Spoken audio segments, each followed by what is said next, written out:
Assalamualaikum warahmatullahi wabarakatuh.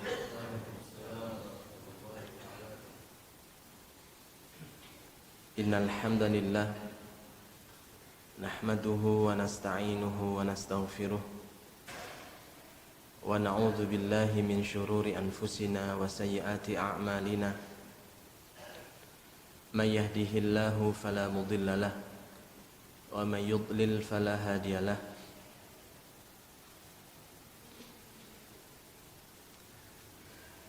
Sesungguhnya segala puji hanya milik Allah. Kita memuji Allah, kita minta tolong kepada Allah, dan kita memohon ampunan darinya.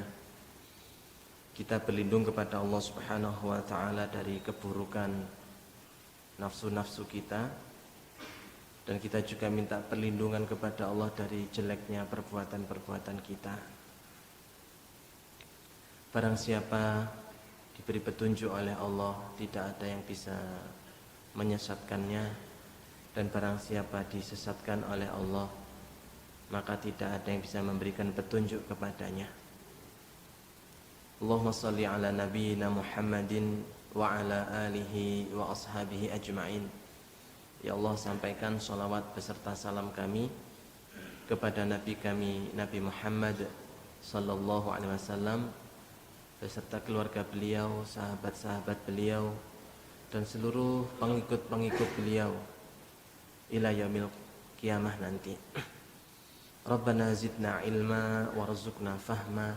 Ya Allah, tambahkanlah kami ilmu dan berilah kami pemahaman yang baik. Rabbi syrah li sadri wa yassir li amri wahlul 'uqdatam min lisani yafqahu qawli. Allahumma faqihna wa faqih ahlana wa faqih dzurriyyatina fid dini wa 'allimna ta'wil. Ya Allah, fahamkan kami, fahamkan keluarga kami, fahamkan keturunan kami, murid-murid kami tentang agamamu ini, dan ajarilah kami tentang Al-Quran. Amin ya rabbal alamin. Amma ba'd. Hadirin Bapak Ibu, hafizakumullah.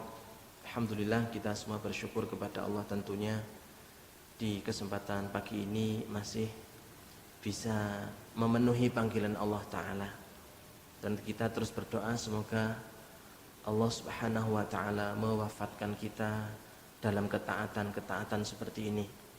Semoga Allah mewafatkan kita dalam kebaikan-kebaikan seperti ini, dalam keadaan husnul khatimah. Saya akan awali kajian pagi ini dengan sebuah kisah.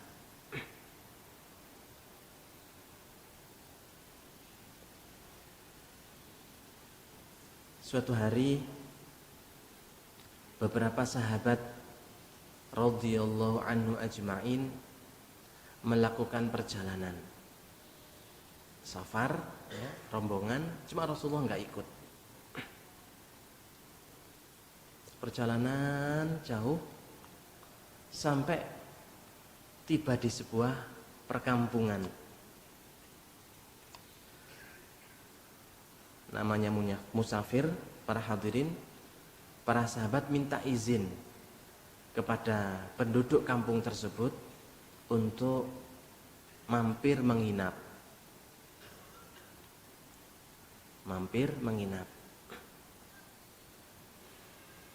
Ternyata oleh warga, oleh penduduk kampung tersebut, Rasulullah sallallahu alaihi wasallam, para sahabat tadi tidak diizinkan untuk bertamu, untuk menginap.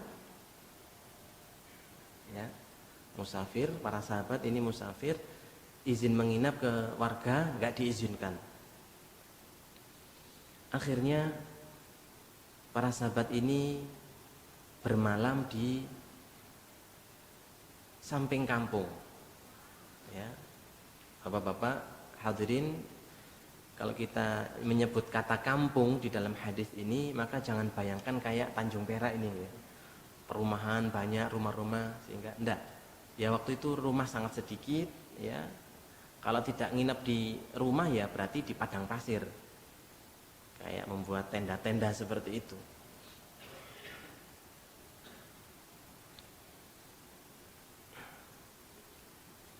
Nginaplah para sahabat di samping kampung. Tidak selang begitu lama, ada salah satu warga itu mendatangi para sahabat.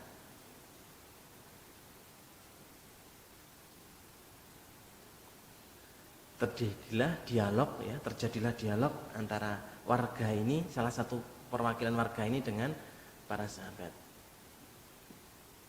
Mungkin kalau bahasa kita, wahai Kisanak, adakah di antara kalian yang bisa mengobati penyakit? Para sahabat menjawab, emang ada apa?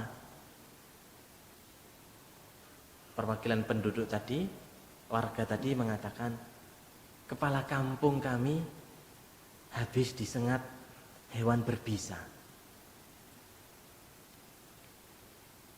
Oh, terus ini sudah kami obati macam-macam, belum sembuh. Mungkin ada di antara kalian ada yang bisa mengobati. Para sahabat pun ya, kalau bahasa kita, tadi malam kami minta izin menginap, nggak boleh. Ini sekarang minta bantuan, ya opo ini? Ya, kami bisa. Ada sahabat yang nyanggupi. Cuma ada syaratnya. Apa syaratnya? Kata warga tadi. Kalau nanti kepala kampung kalian disembuhkan oleh Allah setelah kami obati, kami minta imbalan. Kami minta imbalan beberapa ekor kambing. Baik.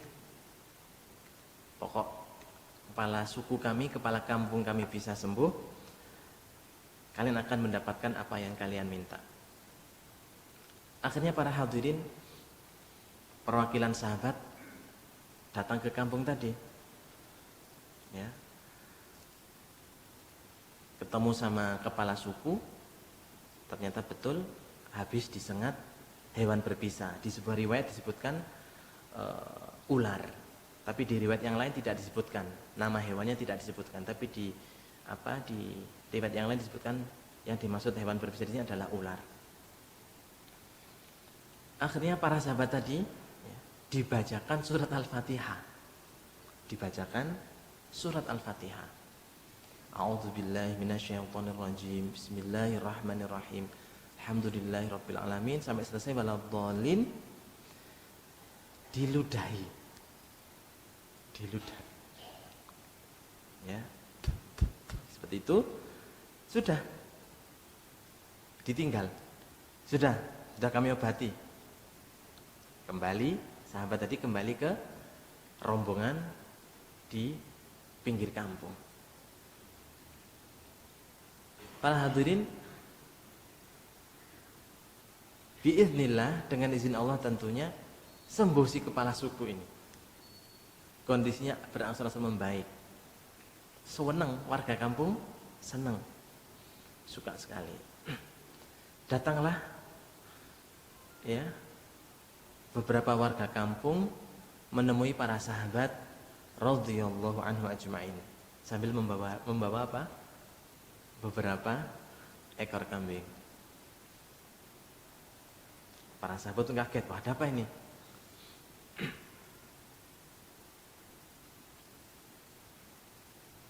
Setelah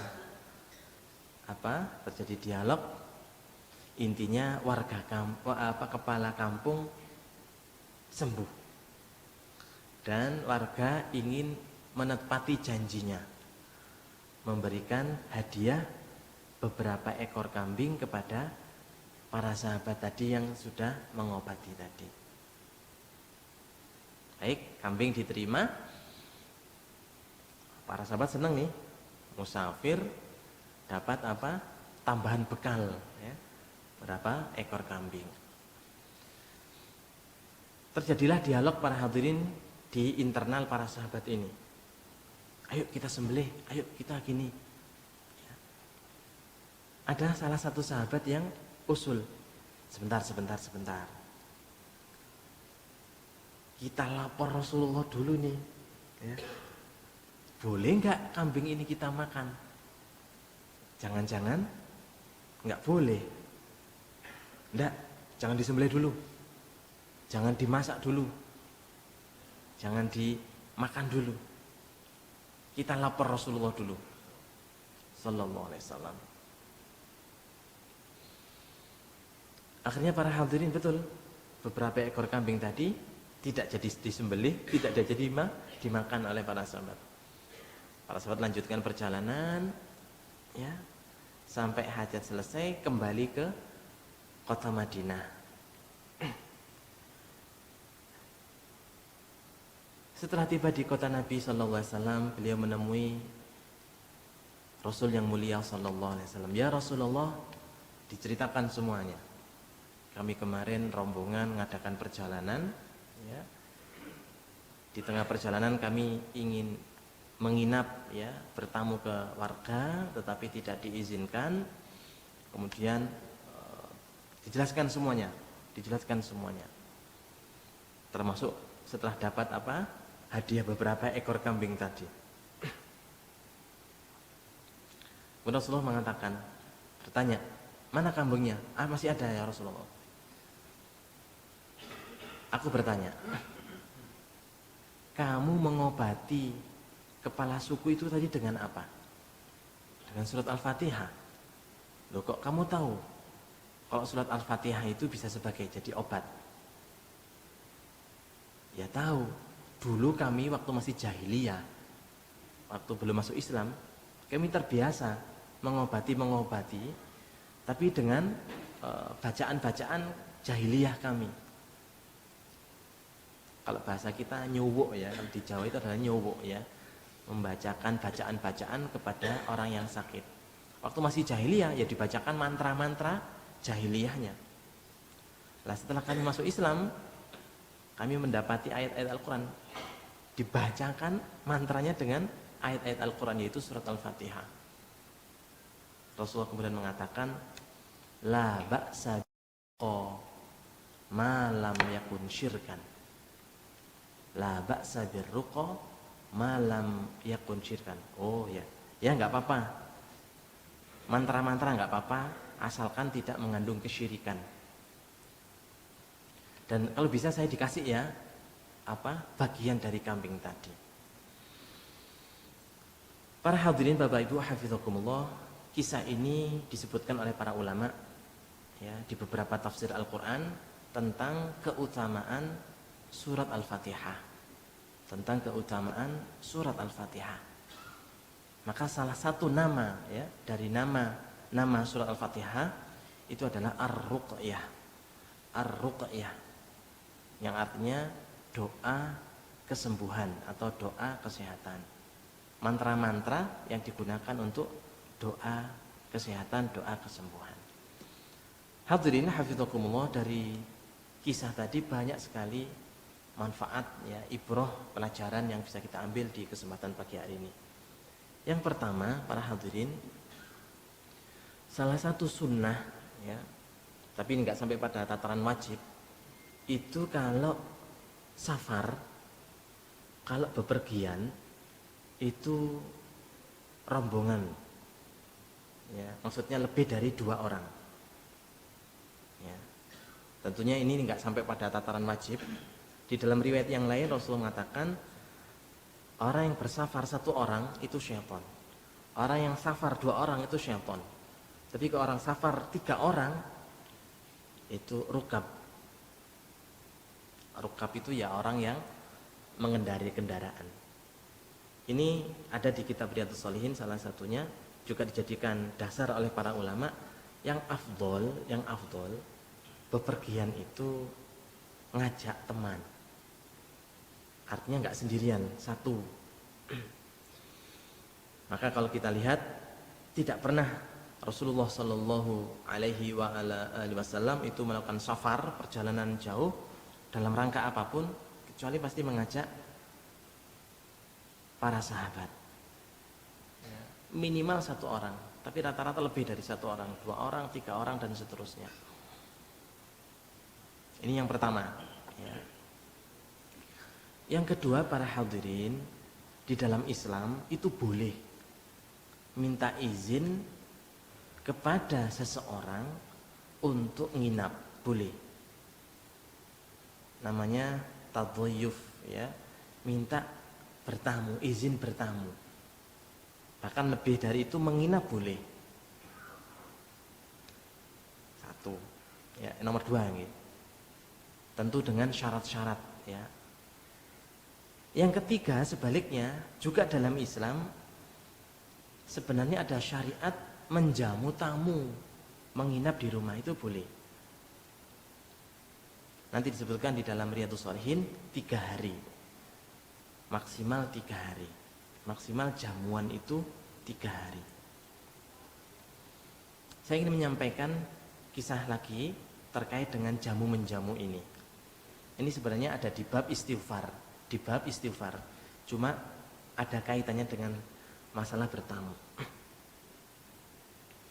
Suatu ketika, ini kisah ini sangat terkenal dari seorang yang mulia, Imam Ahmad ya, Imam Ahmad bin Hambal ya, seorang ulama ahli fikih, ahli hadis. Suatu ketika beliau mengadakan perjalanan dari kota Baghdad ke sebuah tempat, tidak dijelaskan. Tiba-tiba beliau ingin safar gitu aja. Imam Ahmad ingin bepergian keluar kota Baghdad. Sampai perjalanan panjang, sampai sore, sampai malam hari. Nah, beliau ya, habis sholat isya di sebuah masjid, ingin nginep. Nginepnya di mana? Di masjid. Ingin nginep di masjid. Ternyata oleh pihak takmir tidak diizinkan. Oleh pihak takmir tidak diizinkan. Ini pelajaran ini. Akhirnya beliau rahimahullah ta'ala, Imam Ahmad keluar ya, bertemu dengan penjual roti yang lagi pulang habis jualan roti. Assalamualaikum, waalaikumsalam. Ada apa?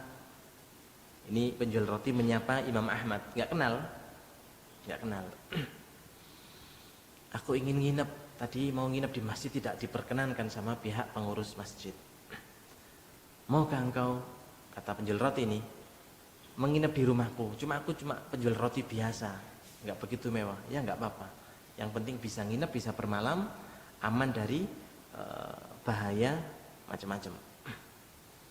Hadirin hafizakumullah, ternyata betul. Diizinkanlah Imam Ahmad menginap di rumah penjual roti. Ini tidak saling kenal. Penjual roti nggak tahu ini ulama besar. Dikisahkan ya, besok harinya Imam Ahmad memperhatikan sang penjual roti ini menyiapkan adonan rotinya ya. Semua aktivitasnya diiringi dengan zikir istighfar. Sang penjual roti ini Pak, sang penjual roti ini ketika ngadonin tepung, astagfirullahaladzim, nambah air, astagfirullahaladzim, kalau Jawa itu nguleni ya, ngaduk adonan, astagfirullahaladzim, masukkan ke tempat pemanggangan, astagfirullahaladzim. Imam Ahmad penasaran, heran, terkaget-kaget. Oh, ini ada penjual roti ya, orang biasa, tapi Masya Allah lisannya tidak pernah berhenti dari istighfar. Imam Ahmad bertanya, Pak, wahai Bapak, aku perhatikan tadi ya, ini tamu tanya kepada tuan rumah ini, sejak tadi Anda kok beristighfar terus? Saat masukkan air istighfar, memasukkan tepung istighfar, ngadoni tepung untuk dijadikan roti juga istighfar, memasukkan tempat pemanggangan juga istighfar. Saya tanya nih, apa fadilah, manfaat atau faidah yang sudah kamu dapatkan ya, dengan beristighfar terus menerus ini? Juga pertanyaan, sejak kapan kamu ini terus membaca istighfar seperti ini? Ya, tuan rumah sang penjual roti menjawab, saya sudah lama seperti ini. Sudah lama seperti ini. Terus apa faidah, manfaat yang sudah kamu rasakan? Kata sang penjual roti, tidak ada satu doaku pun, ya, tidak ada satupun doaku yang tidak dikabulkan oleh Allah. Tidak ada satu doaku, ya, tidak ada satupun doaku yang tidak dikabulkan Allah. Semuanya dikabulkan oleh Allah kecuali satu. Aku sejak dulu itu ingin ketemu Imam Ahmad bin Hambal. Sejak dulu aku ingin ketemu Imam Ahmad bin Hambal.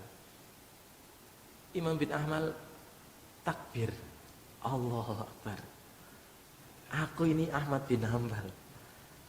Allah Subhanahu wa taala menggerakkanku dari kota Baghdad, jauh-jauh dari Irak ke sini sampai tersesat, sampai apa? Bukan tersesat apa? Sampai ditolak oleh pengurus takmir untuk nginap hanya gara-gara istighfarmu itu.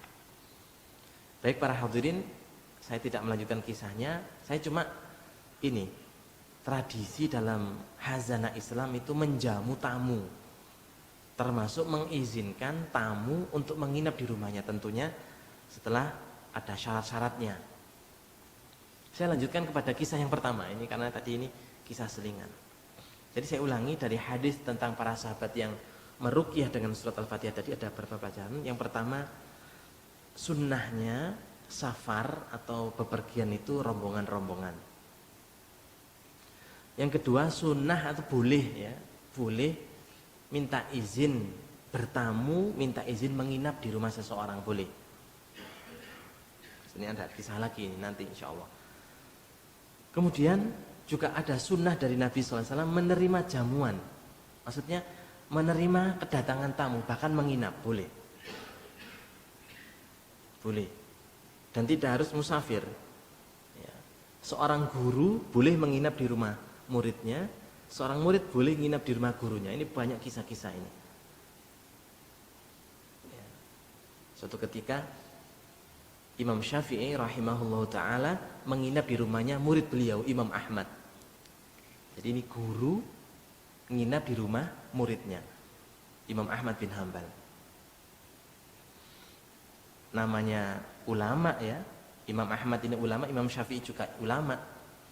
Imam Ahmad memerintahkan putrinya untuk menyiapkan segala keperluan sang tamu. Salah satunya adalah air wudhu, ya, untuk buang air kecil, untuk wudhu dan seterusnya. Para hadirin, malam itu sangat hening. Keluarga Imam Ahmad ingin melihat ini Imam Syafi'i ini, ulama besar di kota Baghdad, Irak. Bagaimana sholatnya, bagaimana tahajudnya. Sang putri pun memperhatikan.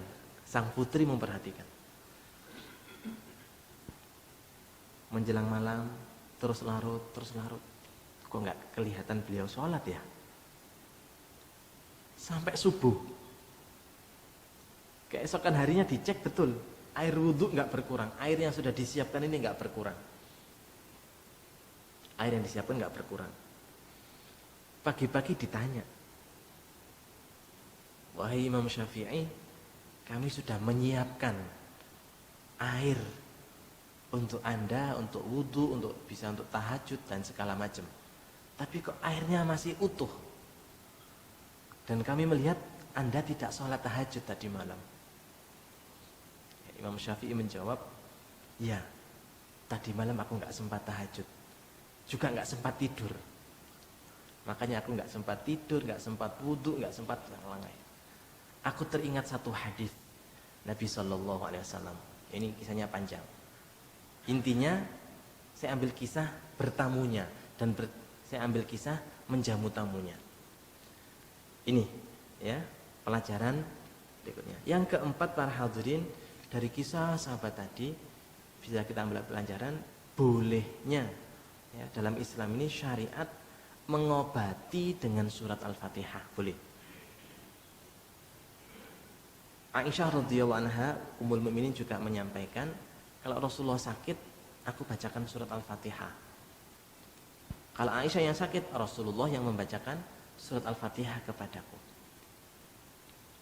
Ya. Yang kelima, dan nah ini juga, meminta hadiah, meminta upah, meminta imbalan setelah kita mengobati seseorang.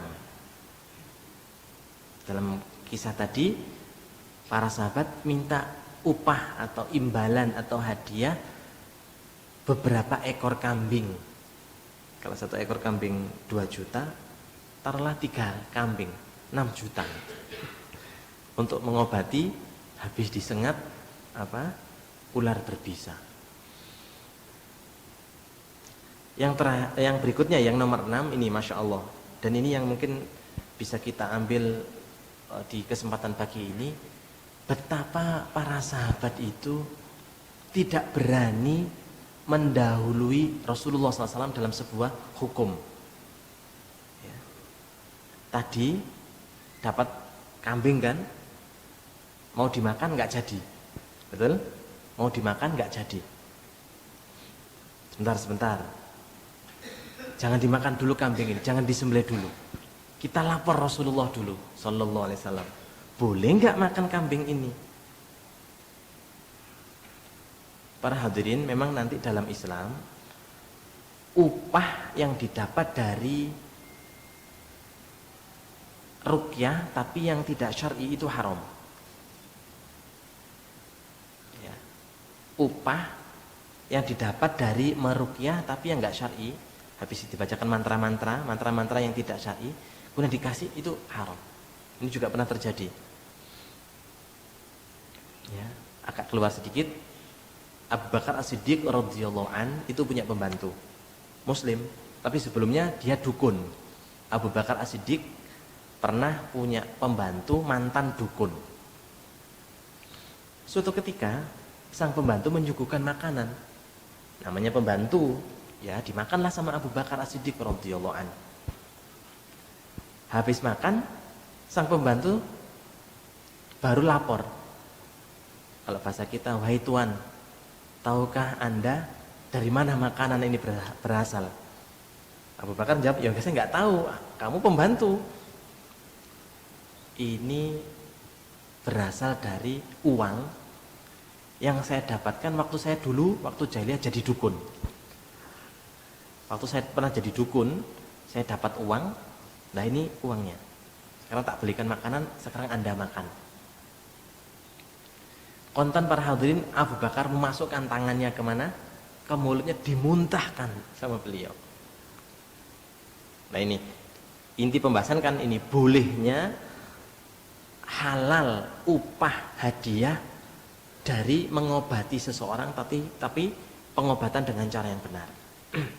Dan tadi pembahasan berikutnya adalah para sahabat radhiyallahu anhum ajma'in masih menunggu fatwa dari Rasulullah SAW. Nah ini bapak-bapak juga sama. Mungkin nanti panjenengan dalam kehidupan sehari-hari mengalami atau menemui hal yang kurang lebih seperti ini. Boleh nggak ini? Kita tanya, ada ustadz-ustadz kita, ada Ustadz Mudhafar, ada Ustadz Muhammad di Masjid Ar-Rahmah, kita tanya, Ustadz ini hukumnya boleh nggak? Ya. Kalau nggak boleh ya sudah. Ada Ustadz Agung Cahyadi dan yang lain. Kalau boleh kita konsumsi, kalau enggak bismillah, kita ikhlas meninggalkan. Terakhir para hadirin hafizakumullah, dalam pelajaran hadis panjang tadi, Rasulullah itu suka makan daging kambing, ya. Rasulullah itu suka makan daging kambing, khususnya bagian sampil atau kaki belakang, itu apa namanya, sampil gitu, itu Rasulullah suka. Meskipun bagian lain juga beliau mau, tapi di beberapa riwayat itu beliau minta bagian itu. Kalau menyembelih atau apa, beliau minta bagian itu. Hadirin hafizakumullah, ini menjadi pelajaran penting ya, yang dimana hari ini orang betapa banyak sekali syirian kalau bahasa kita dengan daging kambing. Ya, syirian itu apa? Menghindari tarak, ya, menghindari daging kambing. Ini banyak enggak. Nabi kita yang mulia Sallallahu Alaihi Wasallam itu suka daging kambing, bahkan lebih suka daripada unggas, ya. Meskipun Rasulullah juga pernah makan ayam. Di kitab Syama'il Rasulullah pernah makan ayam, sahabat juga makan ayam. Tetapi dalam banyak literatur hadis-hadis Nabi SAW, beliau lebih menyukai daging kambing. Hadirin, ini mungkin kajian kita di kesempatan pagi hari ini. tidak banyak yang bisa kami sampaikan. Cuma sebuah kisah potret dari perjalanan generasi terbaik sahabat radhiyallahu anhum ajma'in dengan gurunya Rasulullah sallallahu alaihi wasallam. Para hadirin, panjenengan bisa membaca ulang kisah ini di dalam tafsir Ibnu Katsir ada tentang di awal ya, di bagian surat Al-Fatihah tentang kisah keutamaan surat Al-Fatihah. Baik, insyaallah itu yang kita bahas. Mari kita tutup dengan berdoa, bermunajat kepada Allah Subhanahu wa taala. Semoga Allah Subhanahu wa taala terus menjaga kita, menjaga keluarga kita, dari yang sakit disembuhkan oleh Allah ya, yang lagi ada hajat dikabulkan oleh Allah, yang lagi ada keinginan-keinginan di keluarganya ada masalah-masalah, semoga Allah temukan jalan keluarnya. Bismillahirrahmanirrahim. Alhamdulillahirabbil alamin. Wassalatu wassalamu ala nabiyyina Muhammadin walhamdulillahirabbil alamin. Rabbana ighfir lana dzunubana wa liwalidina warhamhum kama rabbawna shighara. Rabbana ighfir lana wa li ikhwanina alladziina sabaquna bil iman wa la taj'al fi qulubina ghillan lil ladzina amanu rabbana innaka ra'ufur rahim. Ya Allah, kami segenap keluarga besar Jamaah Masjid Ar-Rahmah adalah hamba-hamba-Mu yang membutuhkan ampunan dan maghfirah-Mu. Ampunilah dosa kami ya Allah, dosa keluarga kami, ayah ibu kami yang telah membimbing, merawat dan mendidik kami sejak kami masih kecil. Sayangilah mereka berdua ya Allah sebagaimana mereka menyayangi kami sejak kami masih kecil. Rabbana ighfir lana wa li azwajina wa auladina wa dzurriyyatina wa talamidina wa asatidina wa ashabina.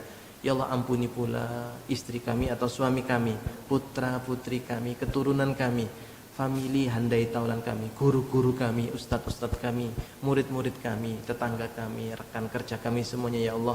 Wali jamil muslimina wal muslimat wal mu'minina wal mu'minatil ahya'i minhum wal amwat. Allahumma inna nas'alukal huda wat tuqa wal afafa wal ghina.